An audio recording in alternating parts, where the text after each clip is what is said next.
welcome to today's video. Today is a little bit different because I'm going to be sharing with you guys how I go through my editing process. Also, the background's a little different. I'm currently in the office because I'm going to be mostly talking and everyone just got here and I just don't want all the background noise. So here I am. But I just wanted to say, if y'all are interested in making a YouTube channel this year in 2025, I say go for it because you never know what can happen. Literally, I'm about to come to a year in February that I first started making YouTube videos, and honestly, I can't say I regret it. Honestly, I love that every day I had something else to think about, something else that excited me. I would love to give advice, answer questions, so if you guys have any of that, for sure leave them down below and I will answer.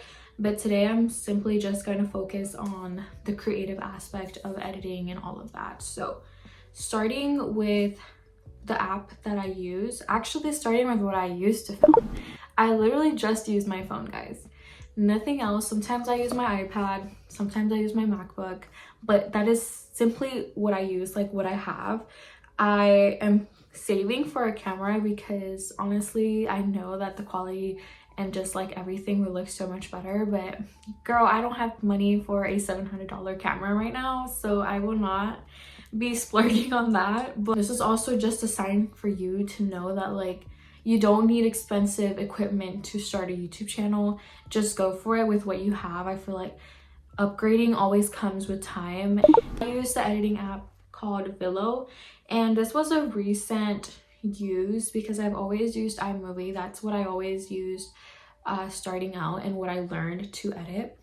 Funny story, when I was younger, probably like 10, 11, I always wanted to make YouTube videos, and whenever my cousins would come over, we would film videos, like the most cheesiest things. I'm glad they are not on YouTube, but we would film videos and I would be in charge of editing them. So I would look up on YouTube how to edit on iMovie, how to do this transition, how to do all these different things. And that's kind of how I started picking up like editing skills, and it all was starting on iMovie. So it's the most basic app. Very straightforward and it's free. And then recently I found Villo, which I love because it offers way more features and I feel like it makes my videos kind of start showing a little bit of more of me because it allows me to do more.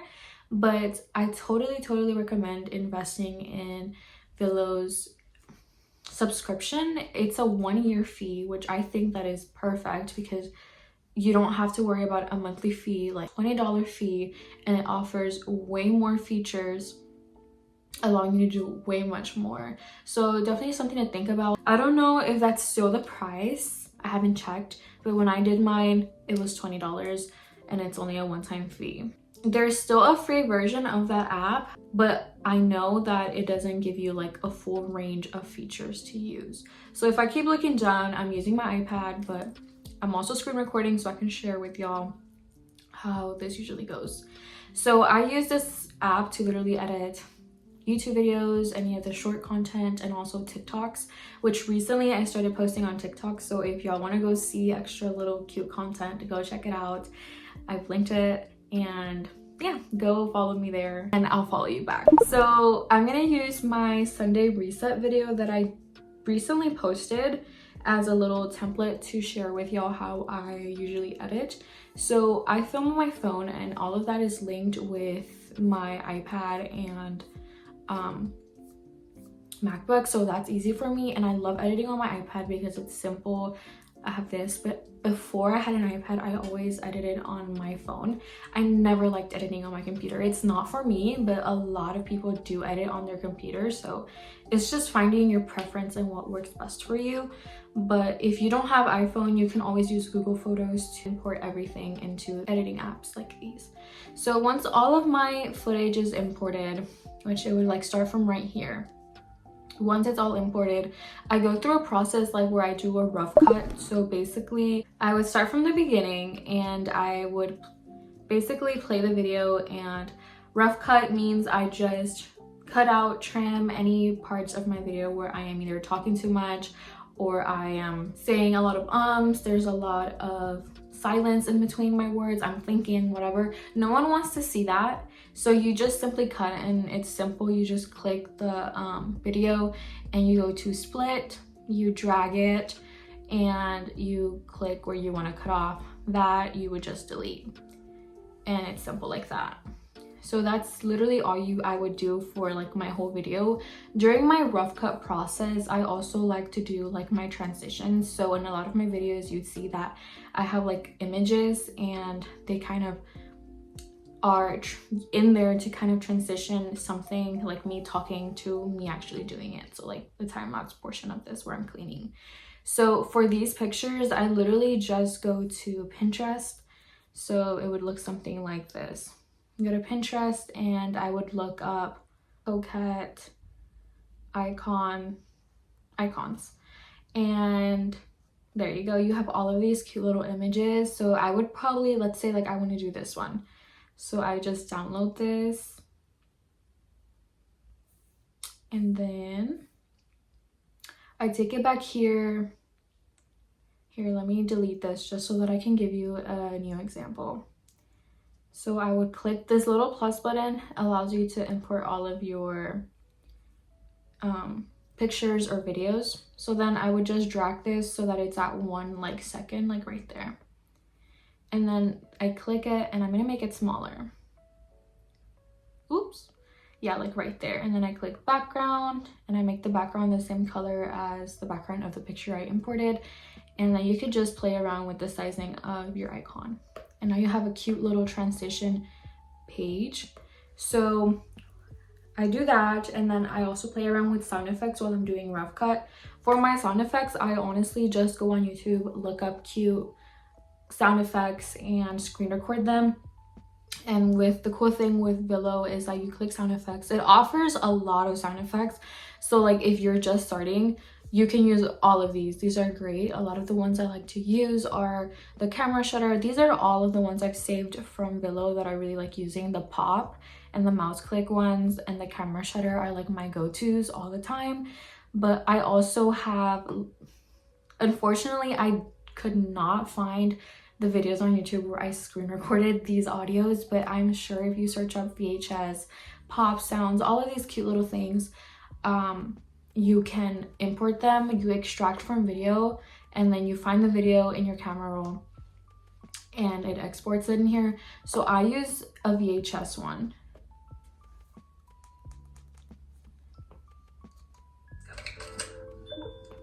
So that's basically it. You put the sound effect and the little VHS. I think Villo also has a VHS sound effect, and then you can add a pop. You just play around, or even if you don't want a pop, you can do a little mouse click. Just playing around with that really helps add a little bit more of cohesiveness to your videos. So, and then that's me transitioning.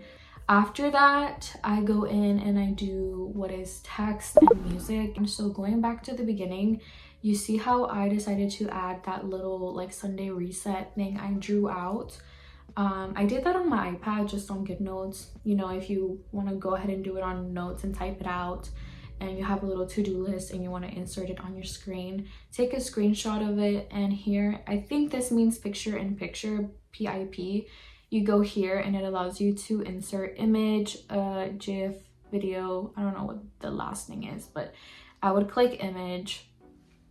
And this is where I would import something. So I don't know, I'm just gonna use something that I have here, guys. It don't matter, but you get the idea. So you would do this, you can resize, move it around.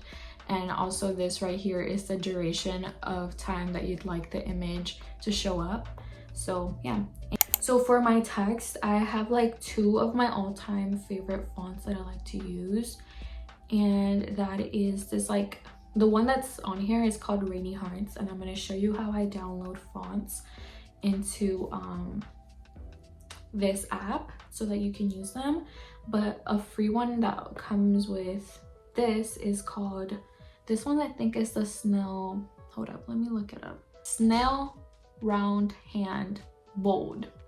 So I love this one. So simply we have these. See, that one's Rainy Hearts and Milky Matcha. So you can take a screenshot of these so that when you go onto the website that I'm about to share, you can look these up and download them. So the website is called the font. I'm just gonna download a random one. I'll click download. You find the one that you want. You can browse, or you can search up any of the ones you saw that I already have downloaded, and then you click your little download button and it'll take you to your files. Once it's there, you go ahead and click it and wait for it to fully download. And then we're gonna go back to our Willow app, and hold up, let me go to font. We're gonna go import from the file app, and what was the name of it? Okay, you go to your downloads and then you have it right there. So you click Wonderly and then you click the one that's available, and look, it's right there. So it's now saved. So it's pretty simple and really convenient. So if you go into the graphic tab, you have frames. So for instance, you have a bunch. You have a lot of like the film ones, and usually I can use those for intros to give off that like camcorder vibe. You have all of these are super cute. It has a ton. These ones, I love this one too. They're so cute.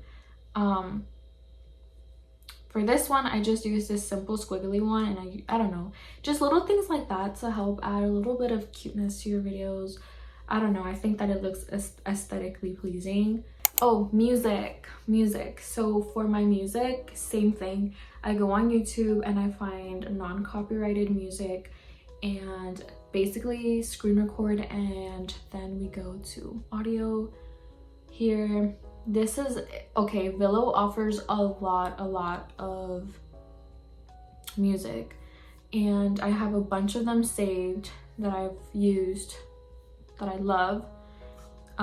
Let me do a slow look into these so that you can look and save them if you decide to get Willow. But they offer a lot of good songs, and these are copyright free.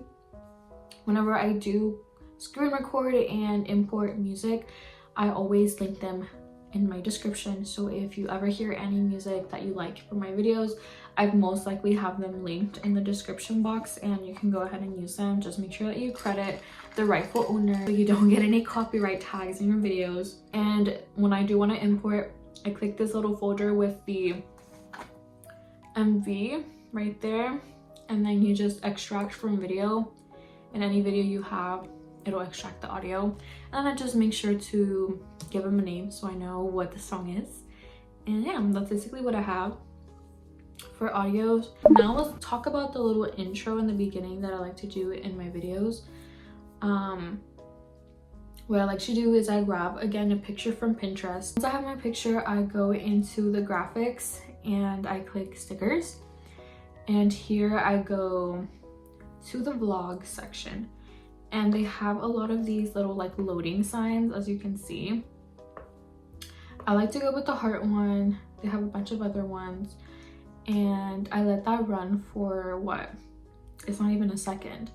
So I let that run, and then I add a cute little text, and it just says in today's video, and then I add a little mouse click. Remember before when I showed the stickers, I used a lot of the little pointing arrows.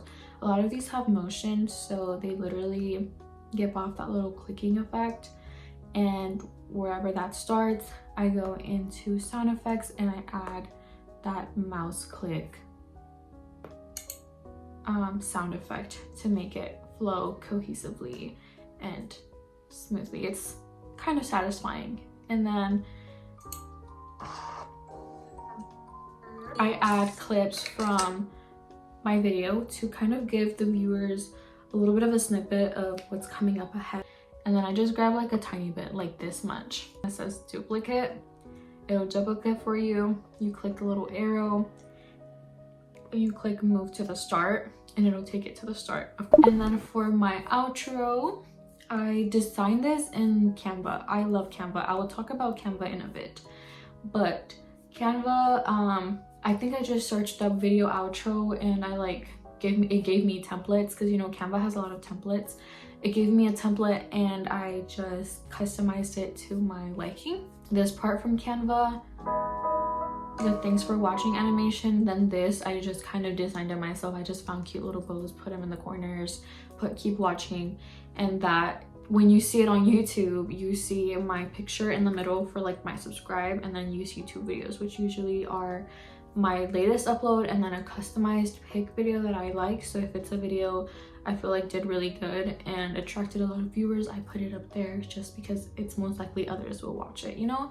So this is a duration of 12 seconds. And then let's talk about Canva, as I use Canva to make my thumbnails. So I do pay a fee, a monthly fee for Canva. I don't even remember how much, but I love it because it allows me a lot of features, especially when you want your thumbnail game to be up there. I think thumbnails are super important because it's what, you know, makes a viewer want to click on your video. It's the first thing they see.